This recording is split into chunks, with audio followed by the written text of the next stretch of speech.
Loving it. All right, we're going to finish up the 24 topics of the Millionaire Real Estate Agent this morning. And if we have time, I've got an additional message that I would really love to share with you guys that I've been working on since early this morning. And if we don't get to it, no worries, we'll get to it on another call. So I'm going to be on pages 291 and 308 today, and we're discussing 5 simple steps to focus and achieving your goals. Page 291 and our playbook. All right, so I'm going to open up page 291, and here's what Gary Keller has to say. High achievement, baby, simpler than you might think.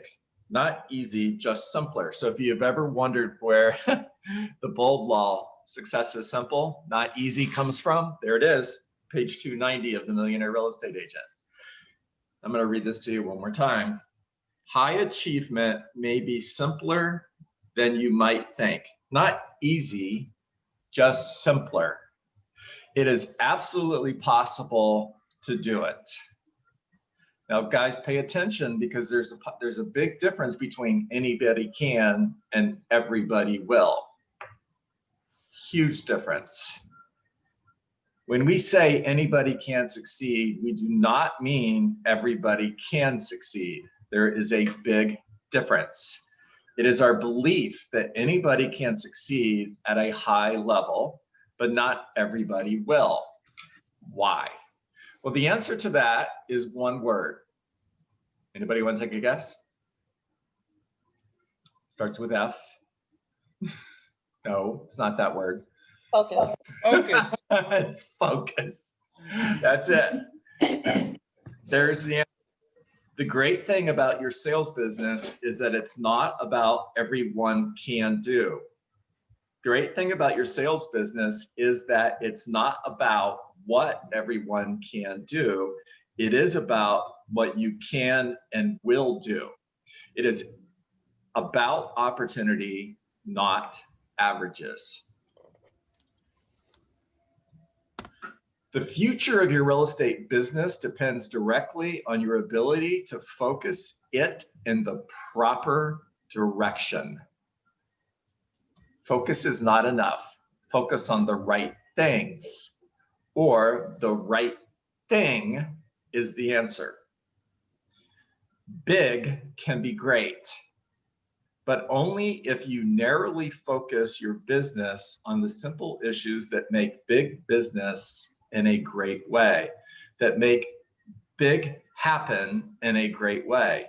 The bigger you want your business to be, the narrower your focus will need to be on what matters. The bigger the business, the more narrow your focus.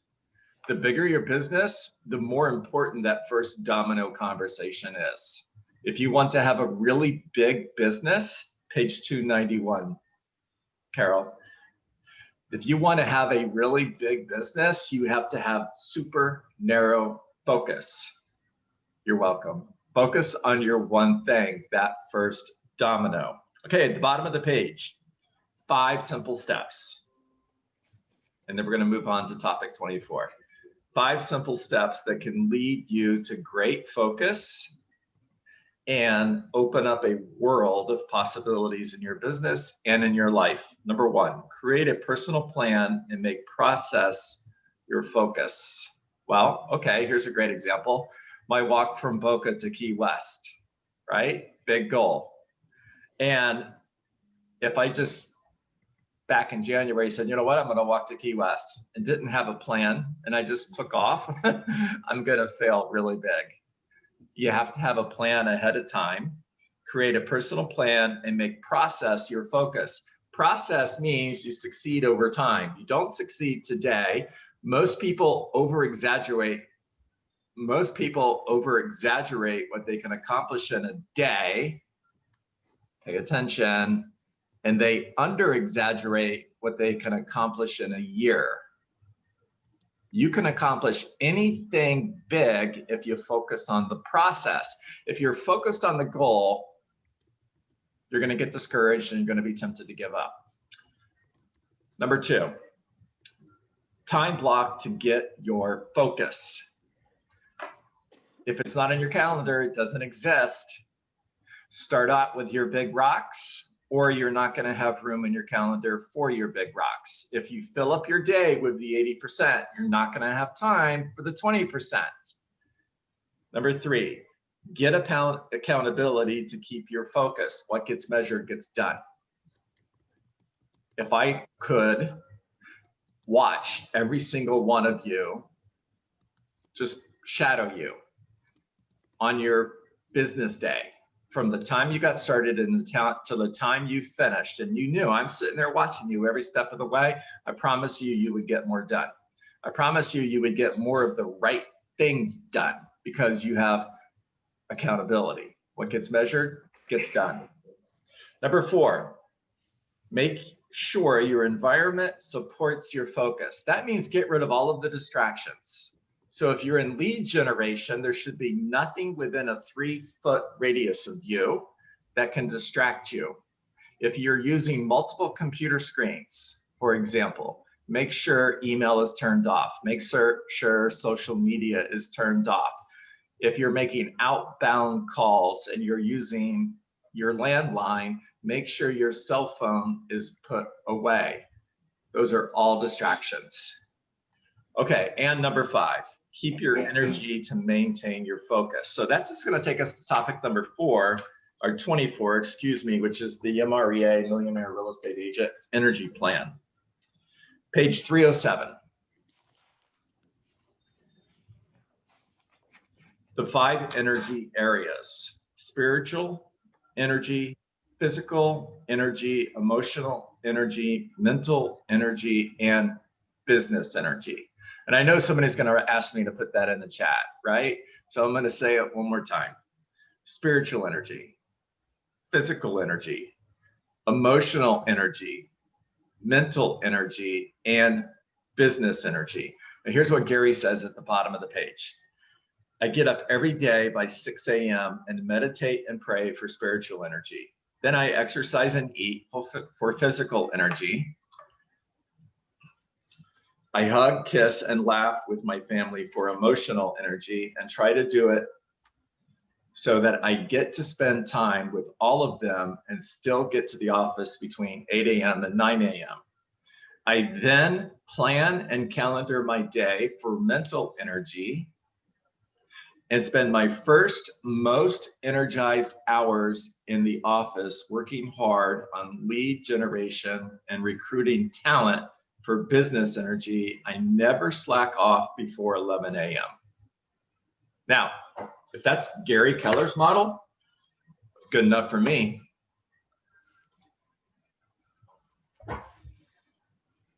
Take yourself off mute and talk to me. I don't know what time it is, but I think I still have time. Yep, I do. It's only 8:13. Good. Talk to me. Hi, Michael. Howdy. I invited Ina to come with us today. I was going to say, do you know Ina? When do. she said she was in Richmond, I thought of you. Yes. I know that one of my biggest challenges is that focus and keeping energy, because like even right now, my son's over my shoulder with his classroom on the television, so I can monitor him. Just every day is that constant struggle of staying focused on the things that I need to be doing. I can't leave the house. I can't go to my office and shelter in place there. I can hardly even go upstairs. It causes my business to be challenging. Michael, so let me give you a suggestion. I totally get that. These are very different times. I promise you, when Gary Keller wrote this book, the last thing on his mind was COVID. The last thing on his mind was 18 years later in 2020, we would be going through a worldwide pandemic, a national health crisis, headed for a financial crisis. Honor you for all that you do, including being there for your son. It's God, family, then business, right? So you're 100% doing the right thing, my friend, by being there for your son. Now, my advice to you would be, if possible, now notice I said if possible, if possible, work completely uninterrupted with no distractions and 15-minute blocks. And then take 5 minutes to go check in on your son. Now you could switch the times around. It could be 15 and uninterrupted focus on your business and 10 minutes to go check in with your son, or flip-flop it. It's completely okay. And that would be my advice, because that's not a distraction. That's your son. Right. Right. No, yeah, I don't like calling him a distraction. It's a speed bump throughout my day. Oh yeah, And there's lots of them. You didn't, by the way. I did. Yeah. Okay. Hang in there, man. This too shall pass, I promise you. Oh, I know. And he's getting better. And we're putting in things in place to where my interruptions aren't nearly as much, but it's still a challenge. Adversity is preparation for greatness. This is your opportunity to become great.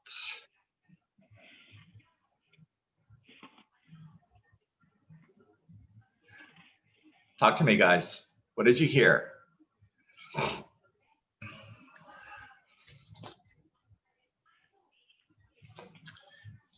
Morning. Hey, Jeff, how you doing, my friend? Dude, I thought of you so much this weekend as I'm hanging out in the Keys. I'm watching these guys there's a little fishing spot right outside the hotel that we stayed at. There was just loaded with tarpon, and these guys were crushing it. I mean, every time they threw a line in the water, a tarpon hit it and went 5 feet in the air, except they didn't get one in the boat. It was funny. I love the ocean. That's one of my favorite places. That's for sure. Yeah, I thought of you. Jeff would love this. Yeah. So I can say that I like the part where he says he doesn't let anything slow him down before 11 o'clock. Mm-hmm. You know, it's not easy. I mean, obviously we all have challenges. We all have people we care about. And like you said, we just have to really do our best to try to keep that momentum, through at least half the day. And then, of course, if you have, things you have to deal with, those are priorities as well. And you got to list them and you got to check them off your list. I like that. Yeah. And think about it like this, Jeff. So if the 5 things that create income for us, if the 5 things that make up our 20% are lead generation, going on appointments with buyers and sellers, taking listings, executing contracts, and practicing and role playing our scripts.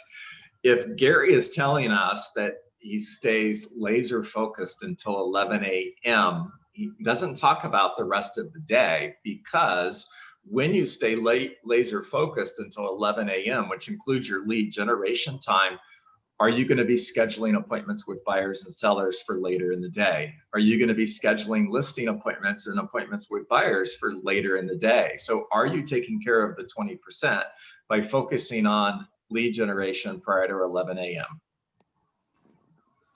Yes. Very good. Yes.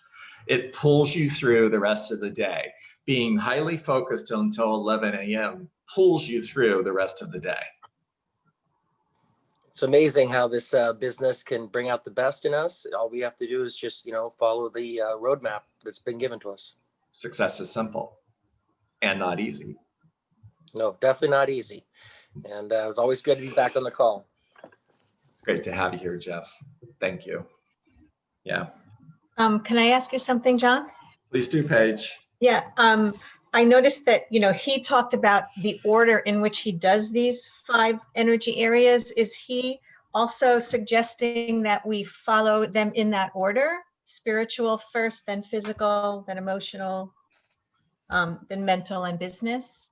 It's a good question, Paige. And I don't know if it's a suggestion or not, but it does fall in line with the mission, vision, values of our company, right? God, family, then business. If you notice, his first thing he does is pray and meditate. He also spends time with his family for emotional energy before he heads to the office and focuses on business. Yeah. Good aha on your part, by the way. Can I make a suggestion, John? Allie, yes. How are you? Great. I feel that Mr. Williams was more into not necessarily the 5 a.m., if I may, because some of your family, some of other activities that we might try to put real estate into, the 5 a.m. might not be a realistic. However, I do feel that the sequence on it is important. So yes, you pray and ask for the energy, the God energy, which is so important to all of us, even if you want to call yourself any denomination in your religious path. But following that synergy of those, it's super important. So if if you're not the type of person that does the 5 a.m. like he does, I don't think that he's trying to put you in his mold. He's making great suggestions on seeking one at a time in that path so that you can accomplish the things that you are trying to accomplish, especially if real estate is not your only way of means. But by following and putting in place these, I feel that you can get it to be your always of means. And that's what I gather out of this, what I heard, John. And so, I think everybody wants to sometimes just fit it to themselves anyways. So my suggestion is really fit it so that it synergies with what you're trying to accomplish, so that it does become identical to what you're trying to get to. And that's what I got out of. Holly, great advice. Thank you for that. Very good. You're welcome. Very good.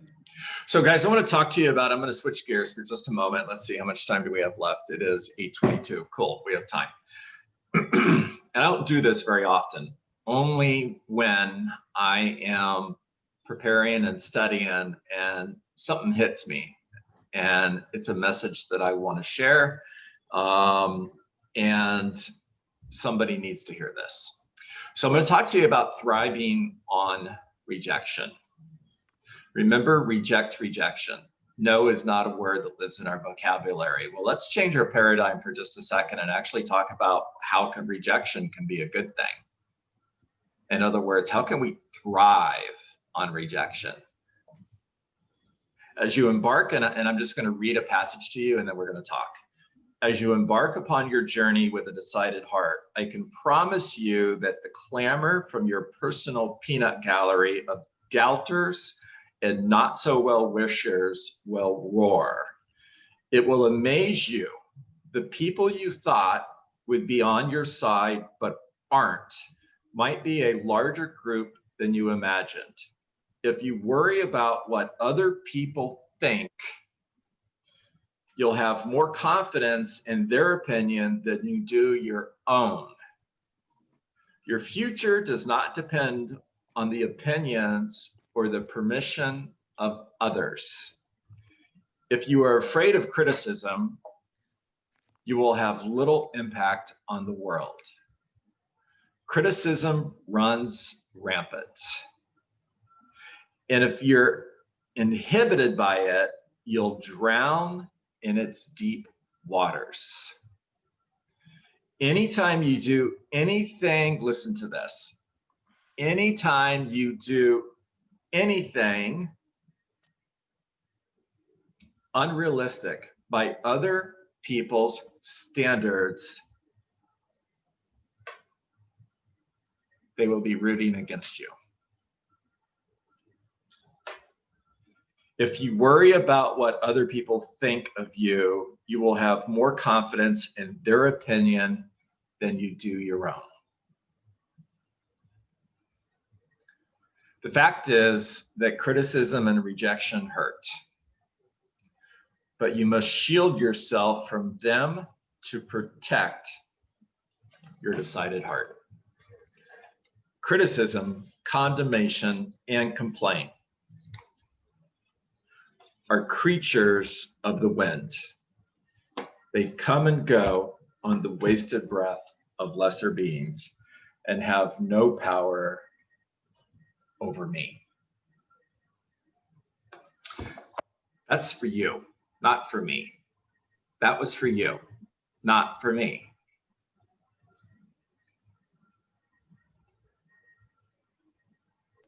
John, where did you get that from?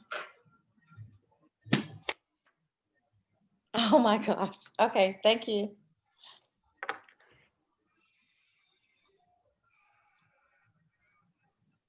That was you really said, great to hear. It's so ironic that you would read that, because I thought back to when I was in college and my major is accounting, and I had a classmate say to me, "Oh, hurry up and get that little degree so you can work for me." And my response to him was, "Or you get yours and you work for me." I don't know where the confidence lost somewhere in the midst of things, where regardless of what people said to me or how they felt about me, I really didn't care. And certain things I took as an ultimate joke, in respect to, that's how you think, but I know who I am. And somewhere in the midst of just life, I don't have that same tenacity I used to, but I know I need to get it back. Carolyn, I'll tell you this, and 8:26, we'll close with this. Well, I'll give, I'm not stopping the recording because I know there's some of you who want to share, and I definitely want you to jump in here. In the game of life, for every one person sitting in the stands watching you that is rooting for you, there are 10 who are rooting against you. Those are the dream bullies. And you've got to find that one dream champion who's standing on the sidelines, cheering you on, pushing you forward, encouraging you to finish the journey that you are on with a destination that is assured. Just remember that when your goal is big, when you're thinking big, when you set out to do anything big in life, there will be people who don't like it.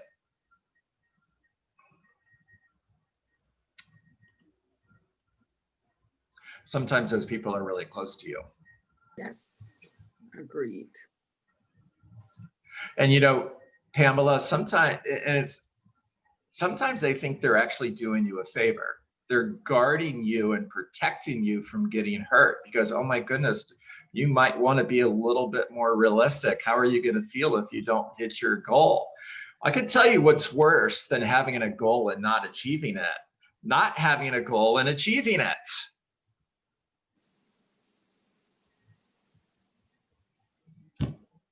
Like you said, John, words matter. I like how you said unrealistic by their standards. Mm-hmm. Yeah. Not mine. Yeah. Think of everything that exists in our world today that 100 years ago was unrealistic. 200 years ago was unrealistic. It was unrealistic to walk into a room and flip a switch and to have lights come on. It was unrealistic to expect to be able to get in an airplane and fly from one side of the country to the other side of the country. All of these things that exist in your world today that by other people's standards at one point in history was unrealistic.